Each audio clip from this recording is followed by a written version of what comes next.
মুগ স্প্রাউট আমি অনেক ভিডিও দিছি, তারপরও মানুষজন জানতে চান কিভাবে করি, কোথা থেকে পাই। এটা সবুজ মুগ ডাল এবং এটা হচ্ছে যে গতকালকে ভিজিয়ে রেখেছিলাম, 24 ঘন্টা হয়ে গেছে। আর এখন আমি এটা সেকে রেখে দিলেই স্প্রাউট হয়ে যাবে। এটা সাধারণত বাজারে কিনতে পাওয়া যায় না, মুগ ডালটা আবার পাওয়া যেতেও পারে, আমি জানি না।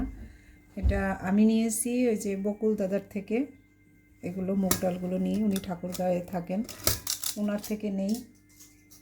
এবং যে এটা ভিজিয়ে, কাপড়টা ভালোভাবে ভিজিয়ে আমি রেখে দেব, বাস এতটুকু নেই। কালকে থেকে, আজকেও খাওয়া যায় কিন্তু আজকে আর আমি খেলাম না। আমি আগামী দিন থেকে এটার যখন অঙ্কুরোদ্গম হয়ে যাবে আর কোনো কাজ নেই, এটা জাস্ট রেখে দেবো।